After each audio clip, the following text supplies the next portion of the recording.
I'm here to talk about my friend Bridge Colby. I think he'll make a great policy lead at the Department of Defense. It's why the President nominated him. And I just wanted to be here to give a word of encouragement, a word of approval, and just lend my reputation to Bridge's confirmation, because I think he's a really important person for us to have at the Department of Defense. We have gone for too long letting our industrial base get degraded, allowing our troops to not even have the munitions that they need to fight the wars of the future.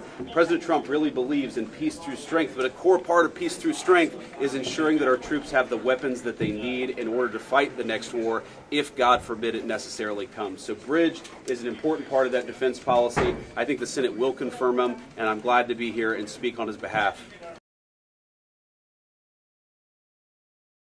What the President has said very clearly about our Ukraine policy is that he wants the Ukrainians to come to the negotiating table.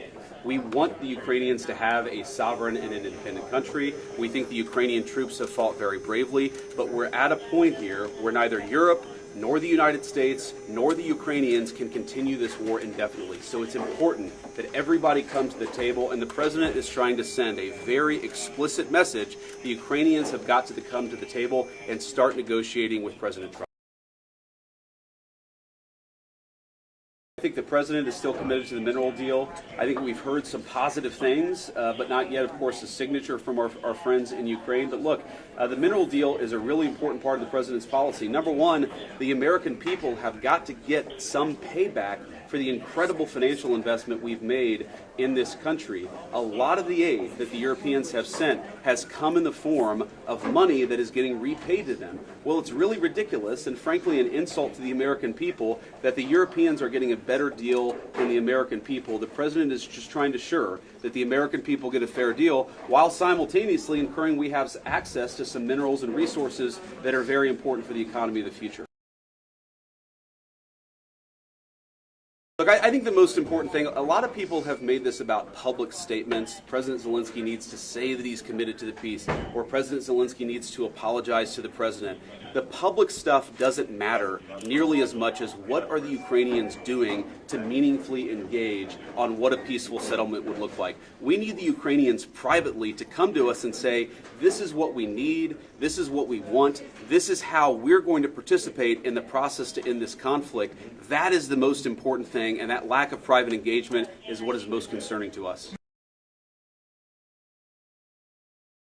We still have a number of sanctions that are placed on the Russians. We do believe that the Russians economically are struggling because of this conflict. We do believe that it's in Russia's best interest, but also Ukraine and the United States' best interest to bring this conflict to a close. So we believe in applying pressure to everybody to stop the killing, because that's what the President's policy is, and that's what's in the best interest of the American people. We can make a deal. The Russians can't continue this thing forever, the Ukrainians can't continue it forever, and most importantly, the United States can't continue it forever. Look, there are a lot of details to be worked out. There are a lot of questions about territory, about everything else. We want to have that conversation. We're not saying that we're committed to one pathway or another. We're just saying you can't even bring the peace to the forefront if the Ukrainians aren't willing to negotiate in good faith. And right now, they haven't been able to, haven't been willing to. Hopefully that changes. The President's been very clear he doesn't want to tolerate a nuclear-armed Iran, and I don't know what Mr. Colby has written in the past, but I'll say that every single person that we nominate to a position is going to have at least one thing that they disagree with the President about. That's okay, but the President's policy is extremely clear. We cannot tolerate nuclear proliferation, especially in Iran. That will be the policy of the administration. It has been, and it was during the first Trump administration. The President's going to have conversations with the Canadians. We need to see real engagement on the fentanyl issue, on the drug issue. That is fundamentally the underlying element of these tariffs, is we think the Canadians have not been serious about stopping the drug trade. Now, people will sometimes say, well, if you look at the numbers, the Mexicans send way more fentanyl into the United States than the Canadians do. The Canadians have allowed a lot of fentanyl to come into the country. It's not a defense to say more has come from Mexico, because way too much has come from Mexico too.